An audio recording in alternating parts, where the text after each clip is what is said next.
Hello everyone, I hope that you all are doing good.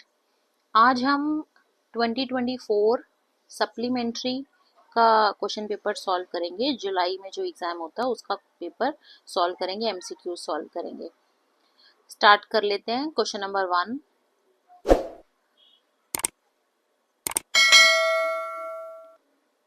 यहाँ पर question given है, level of packaging shown in the picture given below is. अब यहाँ पर अगर आप देखोगे तो आपको ये बॉटल दिख रही है और ये कार्टन दिख रहा है। ठीक है, दिस कार्टन, क्योंकि ये कार्टन जो है ये ट्रांसपोर्टेशन के लिए, कैरी, बहुत सारी बॉटल को एक साथ कैरी करने के लिए यूज होता है। तो इस पिक्चर में हमारी प्राइमरी और ट्रांसपोर्टेशन पैकेजिंग है। बॉटल जो है वो प्राइमरी पैकेजिंग है और बहुत सारी बॉटल्स जो हैं वो एक साथ एक कार्टन के अंदर हैं, तो ये ट्रांसपोर्टेशन पैकेजिंग है। Next question number 2, case study है, इसको पढ़ लेते हैं। इसमें हमको बताना है which of the following statement is correct with respect to the above. Aparna and Priyanka are working in Shreya Industries, a company dealing in ready-made garments for women. Each of them was assigned the responsibility of producing 10 dresses each within 5 days at a cost of 1000 per dress. ये condition दे दी है हमें कि 10 dresses बनानी है 5 days में और 1000 rupees per dress. लेकिन आगे क्या हुआ, Aparna was able to produce 10 dresses at a cost of 1100 per dress within 5 days.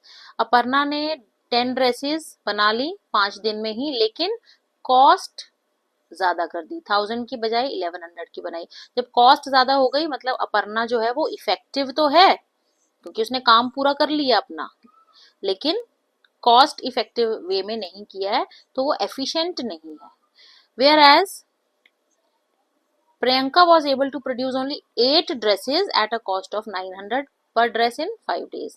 लेकिन अपर्णा ने कॉस्ट तो कम कर दी, प्रियंका ने सॉरी कॉस्ट तो कम कर दी, लेकिन टारगेट पूरा नहीं कर पाई। तो ये जो है वो एफिशिएंट है बट इफेक्टिव नहीं है। तो आंसर क्या हुआ कि अपर्णा जो है वो इफेक्टिव है और प्रियंका जो है वो एफिशिएंट है। तो option B is correct.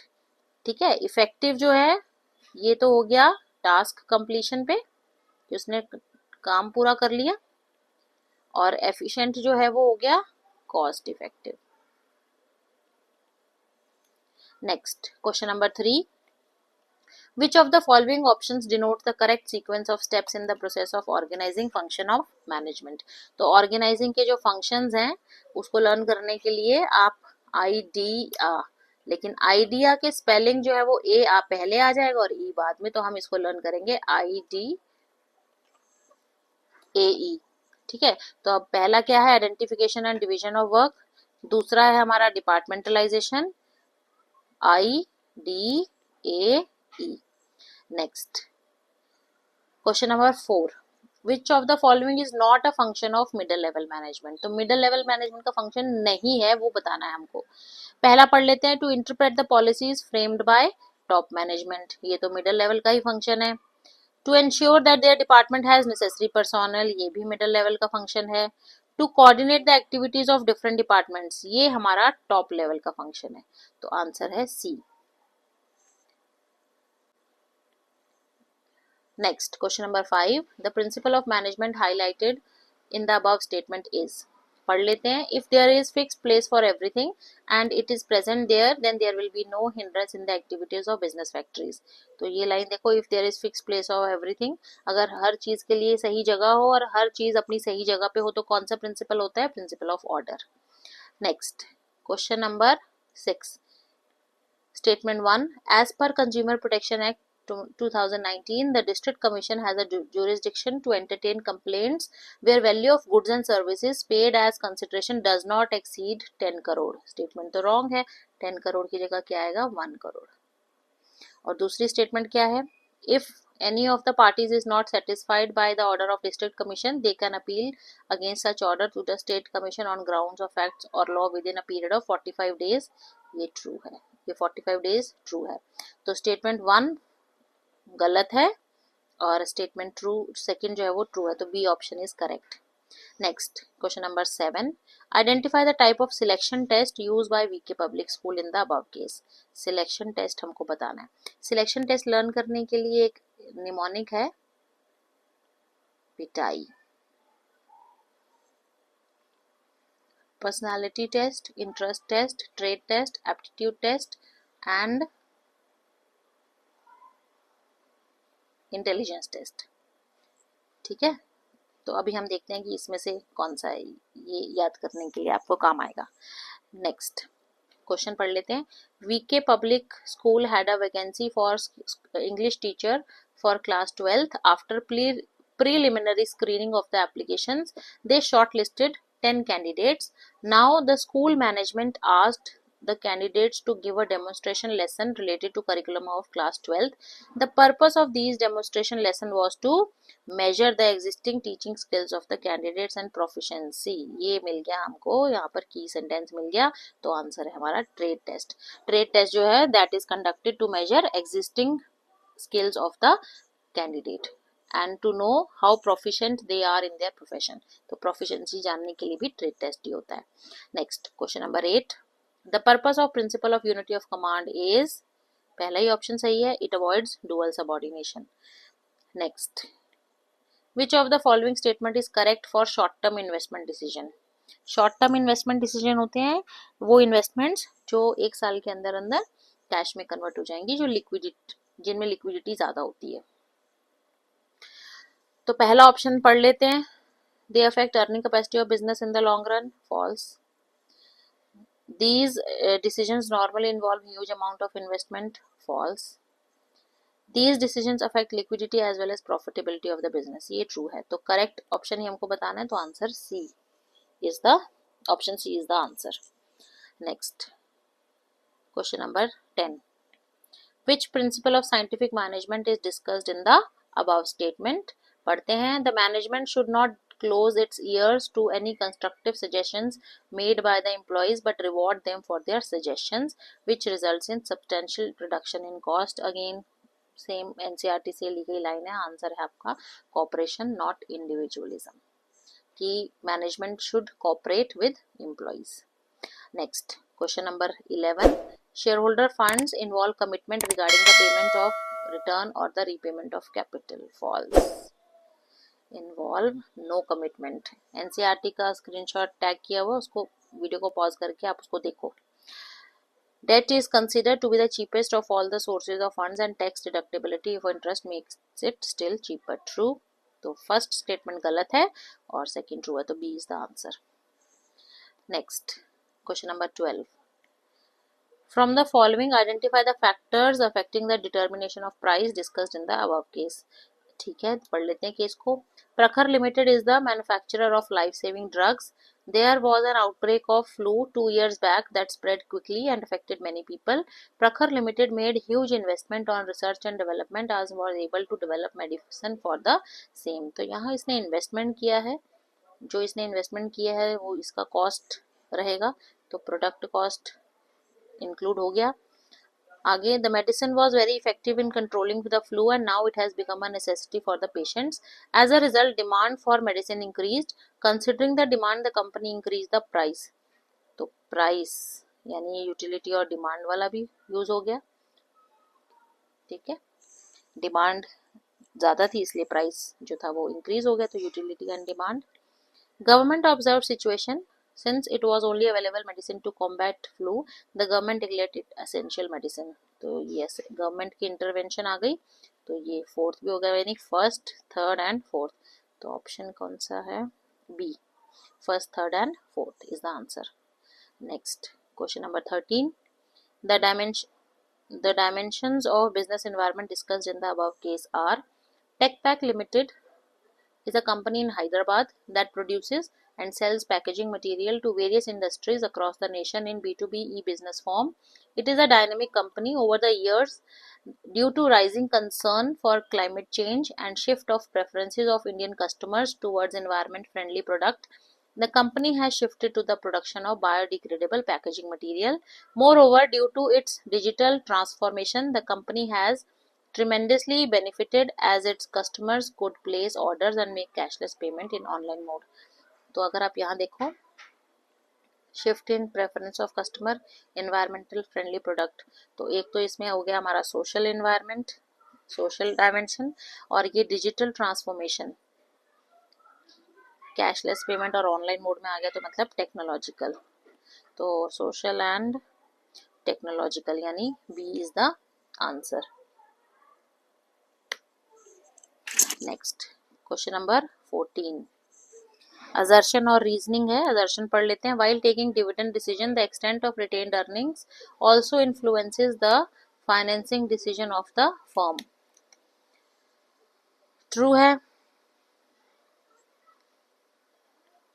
The firm does not require funds to the extent of reinvested retained earnings, ये भी ट्रू है।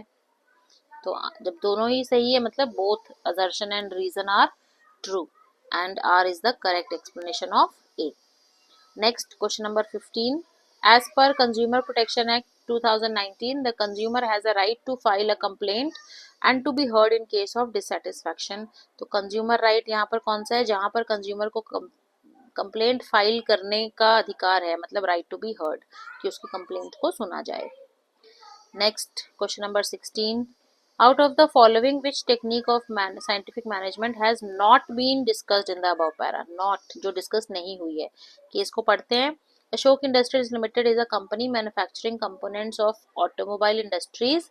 In this company, standards have been set for every manufacturing activity, including standardization of process, raw standardization. तो standardization तो use हो गया, ठीक है, तो मतलब ये तो आंसर नहीं है। आगे पढ़ते हैं। Which must be adhered to during production. This has been done to bring excellence in quality of material produced. The foreman of the company Mehra has designed the jobs of the workers in such a manner that unnecessary movements are eliminated. तो मतलब motion study भी यहाँ पर discuss हो गया। And it takes less time to complete job efficiently. He has also scientifically analyzed the duration and frequency of rest intervals. यानी fatigue study भी discuss हो गया। तो method study जो है वो केस के अंदर डिस्कस नहीं हुआ है, तो ये हमारा आंसर है। Next question number 17. The factor affecting requirement of working capital is, working capital का कौन सा फैक्टर इस केस में डिस्कस हुआ है, देखते हैं। Prashant started a grocery retail business. Due to increasing popularity of online shopping, the degree of competition is very high. यहीं से पता चल गया हमको कि competition बहुत हाई है, तो level of competition is the answer. क्योंकि आगे बस यही बात हो रही है, क्योंकि competition हाई है तो इस competition को फेस करने के लिए उसको ज़्यादा स्टॉक होल्ड करना है, जिसके लिए उसको ज़्यादा वर्किंग कैपिटल चाहिए, तो answer here is level of competition. Next question number 18. Which type of plan has been referred to in the above paragraph? In TPEX Limited, a company trading in stationery items, it was decided that all purchases would be made from AK Limited on credit basis with credit period of at least 7 days. This was done because no other company was offering credit facility. तो ये जो है हमारा purchase हम उधार पे करेंगे, तो ये हमारी कंपनी की परचेज पॉलिसी है, गाइडलाइन है कि मैनेजर को काम कैसे करना है। तो यहाँ पर जो प्लान यूज हुआ है वो है हमारी policy is the answer. Next question number 19. Column 1 को पहले रीड कर लेते हैं और फिर मैच कर लेते हैं। वेबसाइट्स, इसमें हमने different sources of external recruitment को मैच करना है।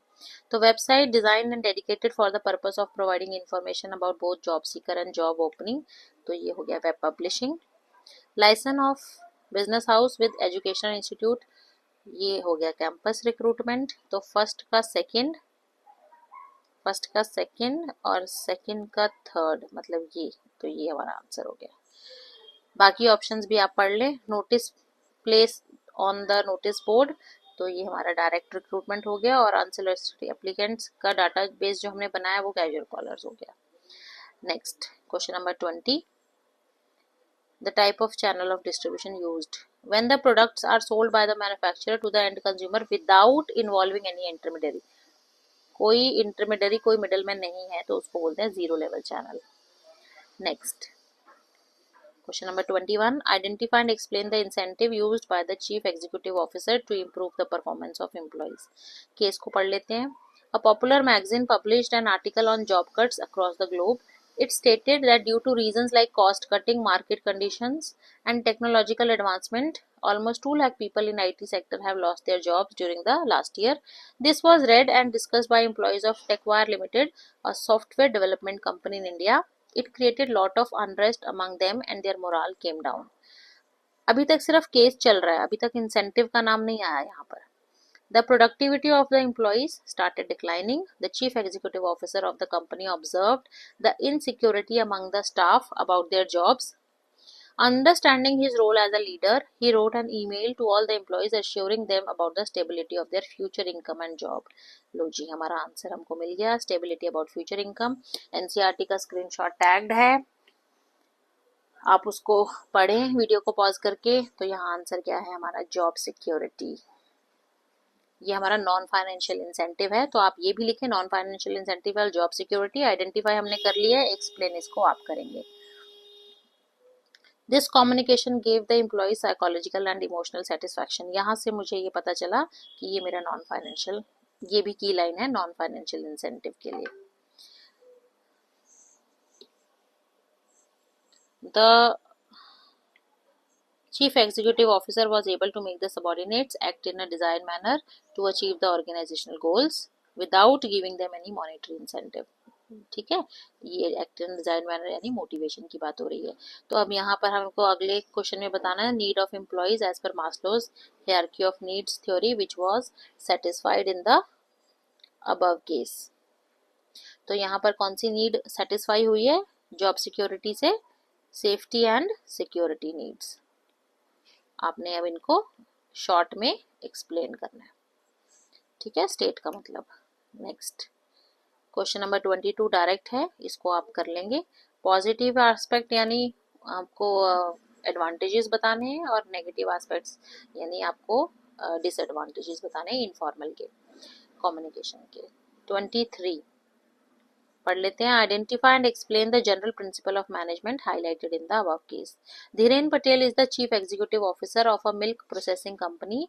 ही is a very effective manager. He is quite organised in his work and exhibits exemplary behaviour. ध्यान रहे, फंक्शन नहीं पूछा है, प्रिंसिपल पूछा है. Dhiren Patel insists that all managers and subordinates in the organization should follow a chain of authority that runs from top to bottom for all communication. Simple scalar chain. तो identify हमने कर लिया है, explain इसको आप करेंगे. की line है, स्क्रीनशॉट टैग्ड है, वीडियो को पॉज करें और देखें. की line as it is book से ली गई है. क्वेश्चन नंबर 24 डायरेक्ट है, ये आप कर लेंगे. 25 Ishan was a responsible consumer. State any 4 responsibilities that Ishan kept in mind while purchasing the mustard oil.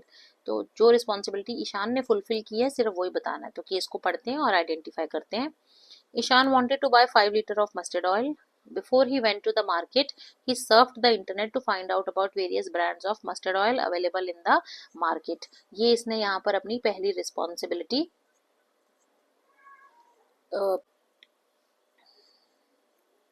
तो ये पहली रिस्पॉन्सिबिलिटी इसने फुलफिल कर दी. That he is aware about various goods and services available in the market. NCERT का screenshot tag कर दिए है, उसको आप वीडियो को पॉज करके आप देखो कैसे हमने फाइंड आउट किया.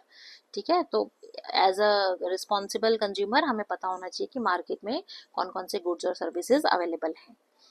आगे पढ़ लेते हैं. On visiting the retail shop he could find 5 different brands of mustard oil, but to his surprise only one of them had FSSAI certification mark. तो दूसरी रिस्पॉन्सिबिलिटी क्या है, बाय ओनली स्टैंडर्डाइज्ड गुड्स.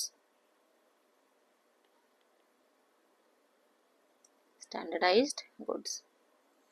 आगे पढ़ते हैं. He read the label on the oil container. तो ये अगली रिस्पॉन्सिबिलिटी है. Third, read the labels carefully. As a responsible consumer हमको प्रॉपर प्रोडक्ट के ऊपर जो कुछ भी लिखा है गिवन इन्फॉर्मेशन को ध्यान से पढ़ना चाहिए. ठीक है. While paying for the oil he ensure that cashier give him a cash memo. Very good. Fourth responsibility जो उसने पूरी की है, to ask for cash memo, as cash memo is the evidence of purchase. Next question number 26. Explain the two concepts related to a function of management that will be used by Anmol Pathak to analyze the deviation. Analyse the deviation, यहाँ से हमको पता चल गया कि function तो controlling है और कंट्रोलिंग के दो कंसेप्ट्स यहाँ पर इस केस में डिस्कस हुए हैं. पढ़ लेते हैं केस को. क्या है? Anmol Pathak, a restaurant owner, observed that over a period of 1 year, the cost of raw material, transportation, packaging had increased. As a result, the total cost had increased by 15%. He thought that it was not easy to keep a check on each and every activity in the organization, so he decided to study deeply the increase in these three costs. He prepared a table of acceptable and actual increase in cost. तो ये देखो, acceptable deviations मतलब deviations को analyse करने वाला step है. तो analysing deviation में अगर आपको याद हो तो दो कंसेप्ट हम पढ़ते हैं, क्रिटिकल पॉइंट कंट्रोल और दूसरा है management by exception.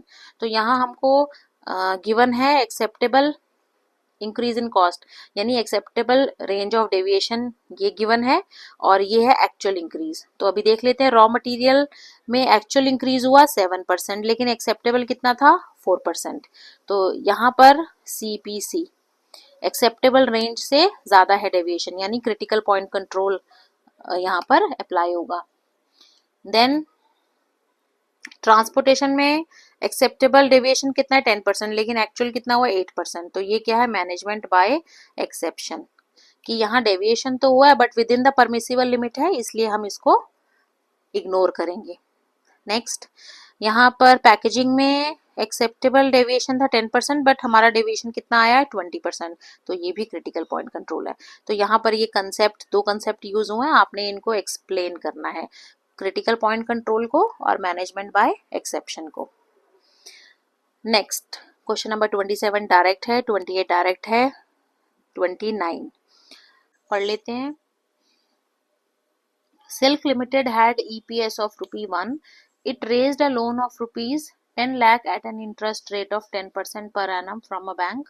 After 1 year, the results were as follows. Equity share holder funds 20 lakh थे, 2 लाख इक्विटी शेयर्स थे, 10 रुपए का एक, 10% पर लोन लिया कंपनी ने 10 लाख रुपए का. EBIT हमारा है 6 लाख, अर्निंग पर शेयर हो गया 2 रुपीज. तो यहाँ केस क्या है कि पहले अर्निंग पर शेयर 1 रुपए था, अब बढ़कर कितना हो गया है? 2 रुपए. कंपनी ने एक 10 लाख रुपए का लोन लिया है 10% पर एनम इंटरेस्ट पर, और ये 1 साल बाद के रिजल्ट्स हमको गिवन है कि हमारे पास इक्विटी शेयर कैपिटल था 20 लाख, लोन के हो गए 10 लाख, और अब हमारा अर्निंग्स यानी net profit before interest and tax हो गया 6 लाख, और ईपीएस 1 रुपए से बढ़कर हो गया 2 रुपए. ईपीएस यानी अर्निंग पर शेयर, और टैक्स का रेट है हमारा 20%. पहला क्वेश्चन हमसे पूछा है, why did EPS in Silk Limited rise with the use of debt. तो डेट, कि पहले तो डेट नहीं था, पहले तो लोन नहीं था, लोन तो अभी लिया है, तो लोन के लेने से ये अर्निंग पर शेयर बढ़ क्यों गया है? तो ये कौन सा कंसेप्ट है? पहली बात तो यहाँ पर ट्रेडिंग ऑन इक्विटी का कंसेप्ट जो है वो फॉलो हुआ है. तो ट्रेडिंग ऑन इक्विटी में डेट यूज करने से, यानी लोन या बोरोड फंड यूज करने से इक्विटी शेयर होल्डर्स का अर्निंग पर शेयर इंक्रीज हो जाता है, इसी को हम बोलते हैं ट्रेडिंग ऑन इक्विटी. तो ईपीएस बढ़ता कब है? जब आपका आरओआई यानी return on investment is more than cost of debt. अब आरओआई क्या है वो कैसे फाइंड आउट करेंगे? अकाउंटेंसी में आपने रेशो पढ़ी होगी रिटर्न ऑन इन्वेस्टमेंट की. उसका फॉर्मूला क्या था रिटर्न ऑन इन्वेस्टमेंट का? Net profit before interest and tax divided by capital employed multiply 100. तो यहाँ जो EBIT आपको दिया हुआ है वही है net profit before interest and tax. कितना दिया हुआ है? 6 लाख. आपका कैपिटल एम्प्लॉय टोटल कितना हो गया? 30 लाख.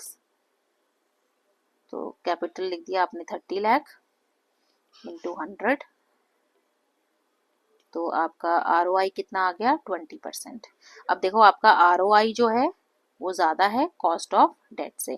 डेट यानी लोन की जो कॉस्ट है वो कितनी है? 10%. आप लोन पर जो इंटरेस्ट दे रहे हो, रेट ऑफ इंटरेस्ट कितना है? वही कॉस्ट ऑफ डेट है.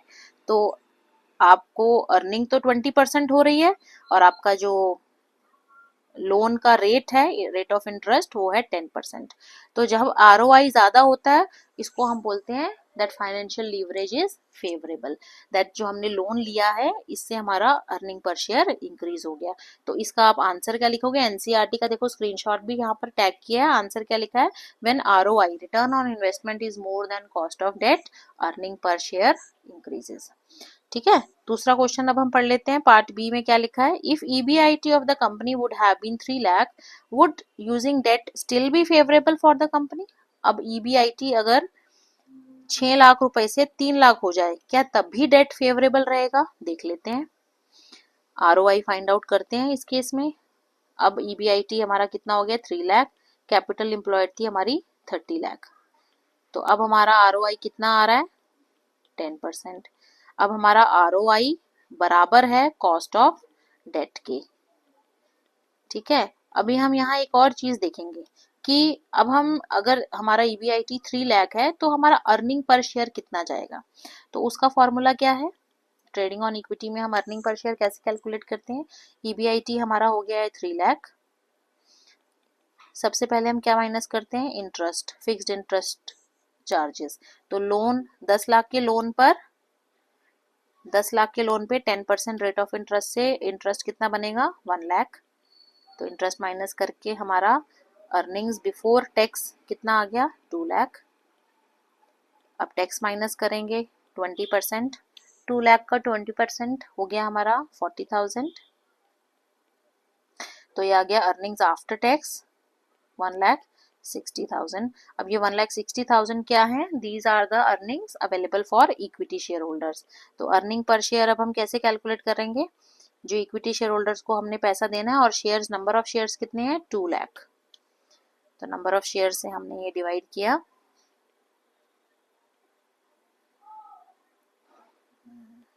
कितना आ गया हमारा 8 और 10, तो ये आ गया 0.8। अब हमारा अर्निंग पर शेयर जो है वो 2 रुपए से कम होकर कितना हो गया, वो आंसर अब हम क्या लिखेंगे कि no, if EBIT of company would have been 3 lakh, debt will not be favorable for the company. Use of debt will not be favorable for the company because earning per share decreases from rupees 2 to 0.8। ठीक है, तो इसको आप फिर से video को replay करके देखिए और समझिए। ये क्वेश्चन बहुत अच्छा है, बहुत बढ़िया क्वेश्चन है, इसको देखना आप। नेक्स्ट क्वेश्चन नंबर 30 डायरेक्ट है, इसको आप कर ले। चलिए नेक्स्ट क्वेश्चन नंबर 31, इसको रीड कर लेते हैं। क्या बोला इसमें, identify and explain any 3 functions of marketing discussed in the above paragraph. तो कोई 3 फंक्शंस है मार्केटिंग के, वो हमको आइडेंटिफाई करने हैं, पढ़ते हैं। BJ private limited is a company manufacturing organic shampoos with the brand name pure shine, this name will help the company in creating product differentiation. तो पहला फंक्शन तो मुझे यहीं से पता चल गया है, that is branding. Brand name की बात हो रही है और ब्रांडिंग का एक एडवांटेज भी गिवन है, तो पहला फंक्शन हमने आइडेंटिफाई कर लिया है, ब्रांडिंग। अब आप इसको एक्सप्लेन भी करेंगे। आगे पढ़ते हैं। To satisfy needs of customers in the target market, the company used natural ingredients like curry leaves, neem, rice etcetera. Focus of company is on satisfaction of customer needs. To have higher demand of shampoo, it decided to fix a lower price in comparison to the other shampoos available in the market. तो यहाँ पर दूसरा function आ गया pricing, क्योंकि price कम कर रहे हैं। ठीक है, in comparison to other shampoos, competitive brands. To inform the customers about shampoo and its feature, the company used various promotional tools to inform the customers. तो ये आ गया हमारा थर्ड, प्रमोशन। तो ये 3 फंक्शंस हमने आइडेंटिफाई कर लिए हैं, अब आप इनको एक्सप्लेन भी करेंगे। आगे क्या बोला है, for maximum satisfaction of customers the company provides contact detail of customer care centre to handle customer complaints. अरे यहाँ तो 4th भी है, कस्टमर सपोर्ट सर्विसेज। वैसे पूछा तो NE3 है, अच्छा NE3 बोला है तो यहाँ 4 है, आप कोई भी 3 को एक्सप्लेन करेंगे यहाँ पर। नेक्स्ट क्वेश्चन नंबर 32 डायरेक्ट है, इसको आप कर लेंगे। 33 भी डायरेक्ट है, ये भी हो जाएगा। क्वेश्चन नंबर 34, इसको पढ़ लेते हैं, केस स्टडी है। Identify the type of organization structure of Health Relax Limited after restructuring and give its meaning. Explain any two advantages and two disadvantages of the type of organization structure identified. After restructuring यानी structure में changes किए गए हैं, तो structure में changes के बाद कौन सा स्ट्रक्चर है वो बताना है हमको, आइडेंटिफाई भी करना है और इसका मीनिंग भी बताना है। ठीक है, पढ़ लेते हैं केस को। Health Relax Limited is one of the India's leading consumer healthcare brands in diagnostic services. It has an integrated nationwide network of diagnostic centers. The company was exploring new avenues for its expansion. The top-level managers analyzed the business environment and found that since 2023 was the International Year of Millets, it was expected that global demand for millets will grow by around 5% annually. India being one of the leading producer and exporter of millets, it was realized that there was a greater business opportunity in the millet industry. The board of directors approved the idea of venturing into business of selling bread, noodles, dosa mix made of millets. यहाँ पर अगर आप देखें तो पहली बात तो यहाँ एक्सपेंशन की हो रही है, फिर देखो वैरायटी ऑफ प्रोडक्ट आ गया, मतलब एक से ज़्यादा तरह का प्रोडक्ट आ गया। तो ऐसा स्ट्रक्चर जो प्रोडक्ट के बेसिस पे क्रिएट होता है उसको हम बोलते हैं डिविजनल स्ट्रक्चर। फिलहाल अभी आगे भी पढ़ते हैं। The company had to restructure itself, अभी रीस्ट्रक्चर के बाद वाला हमको बताना है, तो अभी इसको पढ़ते हैं। It diversified into varied product categories and created a structure comprising of separate business unit. बस हमको यहाँ से मिल गया हमारा की सेंटेंस। एनसीईआरटी का स्क्रीनशॉट टैग्ड है, आप वीडियो को पॉज करके इसको देखें। ये कीवर्ड डिविजनल का ही है और आगे भी each unit had a manager responsible for performance who had authority over the unit. ये भी हमारी लाइन जो है taken from, this line is also taken from NCERT. Man power was grouped on the basis of different products manufactured. बस clear हो गया, हमारा answer क्या है, डिविजनल ऑर्गेनाइजेशन स्ट्रक्चर। आइडेंटिफाई हमने कर दिया, अब आप इसको एक्सप्लेन भी करेंगे और इसके दो एडवांटेजेस और दो डिसएडवांटेजेस उनको भी एक्सप्लेन करेंगे और आपको मिल जाएंगे 6 मार्क्स। तो this was the paper of July 2024। इसके कुछ क्वेश्चंस पिछले पेपर से काफ़ी अलग थे, तो आप वीडियो को रीप्ले करें, उन क्वेश्चंस को रीप्रैक्टिस करें। डिफ़िकल्टी लेवल सेम ही रहने वाला है, जो अभी तक के पेपर्स थे वैसे ही आगे आने वाला है, तो आप इसको प्रैक्टिस करें। जो क्वेश्चन आपको डिफ़िकल्ट लगता है उसको फिर से देखें और कीवर्ड्स आपकी एनसीईआरटी में से पढ़ें, ताकि आपकी केस स्टडीज जो है वो आसानी से सॉल्व हो जाए। और अगर आपको ये वीडियो पसंद आती है, आपको इसमें से कुछ भी फ़ायदा होता है, तो आप इसको लाइक करें, शेयर करें, चैनल को सब्सक्राइब करें। लास्ट में I wish you all the best. Thank you so much.